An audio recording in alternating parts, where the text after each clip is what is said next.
Hi everybody, Rita Zamora here. Welcome to my channel. If you haven't already, please remember to hit the subscribe button so you can keep up with all of the awesome tips that I have to share with you and from my guests on how to keep growing your practice with social media. And I'm really excited to visit with our guests today. We're going to be talking all about millennials and their use of social media. And you know, I like to bring the best for you, so I am going to be speaking with the author of the book. Ooh, it actually stayed in the frame, Cracking the Millennial Code, Ryan Vett. I'm very honored to have you on the program today. Thanks for having me, Rita. I'm excited to be here. Thanks. Well, I wanted to tell people a little bit about your connection to dentistry, because not only did you author this great book, which is an easy read and there's so much great information in there, but you and I know each other from the dental circles, and tell people what your connection is to dentistry. Yeah, my wife and I both got into dentistry at the same time, but in very different ways. My wife is a dentist, a practicing dentist, and a mom, so a mommy dentist as well. And I got into dentistry as an executive at a medical and dental device and pharma type company. So we both started within like 2 weeks of each other in the dental world, and then ended up staying in the dental world as a consultant and a speaker because I just love the industry and the people like you, Rita, and the many others that I've been able to meet over the years. Oh gosh, well, thank you so much. It's been great knowing you. We'll have to at another time to tell people all about your connection to wine and your background with that, which is a fun added bonus. But I wanted to start off by talking about millennials and dentistry and social media. So tell me a little bit about, in your book, you mentioned that millennials need a little bit of convincing when it comes to looking for products and services on social media, and in particular with dentistry. What would you say that means exactly? Yeah, really interesting statistics have come out recently that 93%, so just about everyone in the millennial generation, which is one of the largest generational cohorts currently in your patient base, they will make their decisions based on what they see or find online or on social media, not based on what their friends say. Now, there is obviously overlap because social media is a reflection often of what your friends are saying, but that's pretty substantial. And if this is your largest patient base, they're now young professionals, they're having kids, and they're starting families, and they're trying to find that dentist. If you're not engaging on social media, they're going to be looking there anyway, whether or not you're there. So it's very important to show up. So they're kind of, you know, vetting their dentist on social media and just, you know, maybe stalking them too and looking at all the details. They definitely are stalking them. You know, a quick Google search can tell you in just seconds whether or not the dentist has, you know, a old school practice that's not updated and has no social or profile or presence on the web, or it can show you that they're very engaged. They've got team building activities. They're taking all the safety precautions currently needed. All of the different things because they're active on social. They've got an updated website and they have a live and engaging presence. Okay, good. And so would you say that also along those lines, would a millennial that's searching for a dentist online, would they be searching on Instagram, or would they be more so discovering a dentist through their use of Instagram? Yeah, if we're talking about Instagram in particular, or most social channels, they're actually discovering or stumbling upon a dentist. They're not going to Instagram to search dentist near me.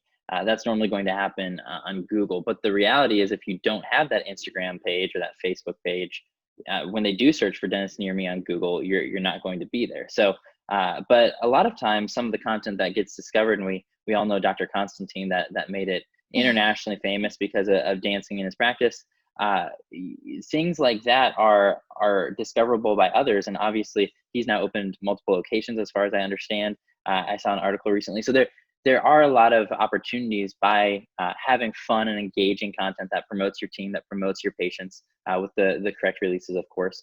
There are some huge opportunities that content could get reshared, and you could get new patients from it. Mm-hmm. Yeah, well, thank you so much for sharing that. I always try and clarify that for some of our dentists that are just getting on board with Instagram, because I find there is a huge population of I shouldn't say huge, but a growing number of dentists that are, really preferring Instagram and ignoring Facebook, which I think could be a mistake depending on your patient base. But for the dentists that are just getting on board with Instagram, I always try to explain to them, and you basically said it's going to be more of a discovery process, not that they're going and searching for a dentist on Instagram. So They really need to pay attention to their location hashtags, would you say? Yes, location hashtags. I think one of the big overlooked opportunities is when you're also tagging. You can add a location right under, right when you upload a picture on Instagram. Those, and there's a whole science behind it, but picking the right location might not be your practice. It might be your city or your county, and that's a whole nother large conversation. But there's a lot of strategy even in that as well, and being discovered, as well as the hashtags. Mm-hmm. Okay, good. And these are great tips. And I think the other thing that was so interesting in your book that I read was, and I want to get this quote exactly, it said, life is simply beautiful on Instagram.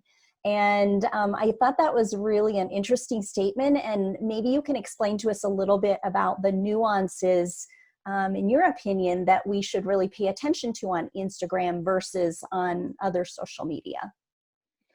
Yeah, I think Instagram is just a very unique, and we see it with TikTok now too, which will be interesting to see what happens there. But Instagram is very unique because it started off as almost an uppity platform reserved exclusively for the iPhone, no other device, and so that automatically put it into a unique category. And so individuals that got onto Instagram at the beginning, generally speaking, if you look at the demographics, would have had higher incomes. They were doing more vacations. They were having more luxurious meals and experiences. And so that's began to be the content that we saw populating Instagram when it first came out. And obviously it expanded, now just about everyone's on it, but it's a visual platform.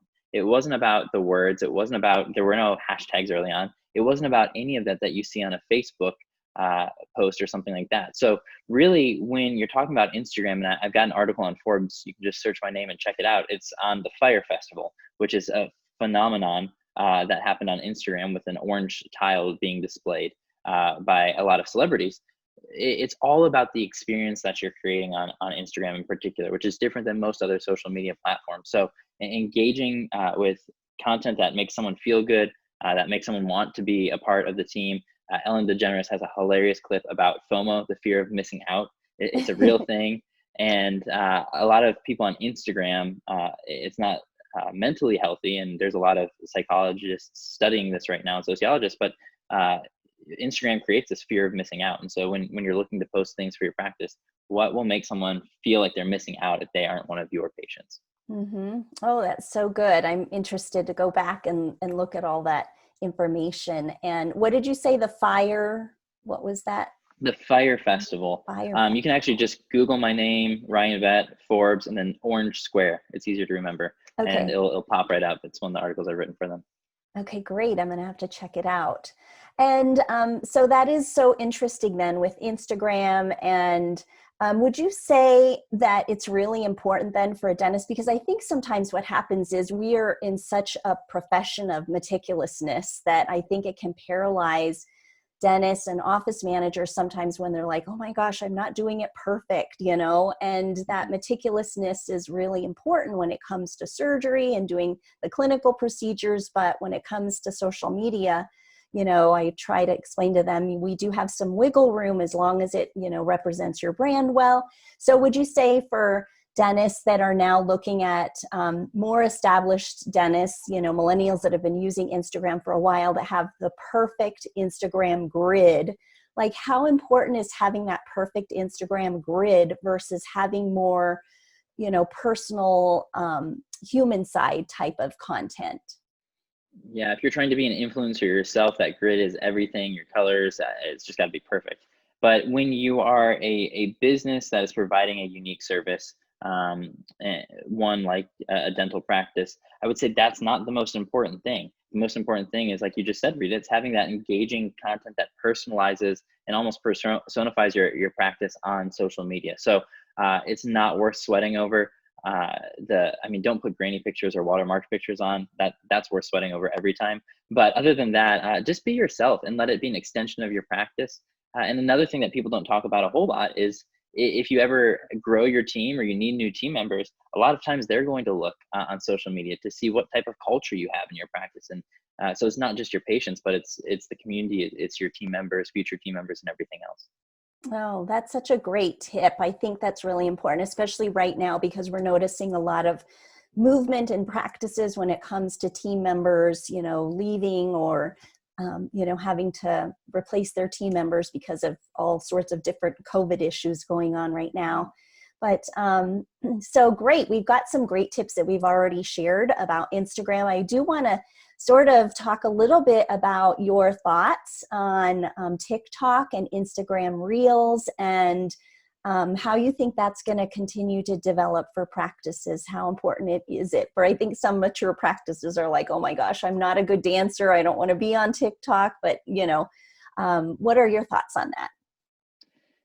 I would say for dental practice, TikTok is probably not where you need to be unless you have unless you're just talented and you're able to pull that off. I think sweating the new platforms aren't really that important. TikTok, in my opinion, and I could be wrong, but it will probably have a very narrow type of demographic and audience over the course of time. That probably won't be a great marketing and sales opportunity. It's great for some larger brands, but that's irrelevant in dentistry.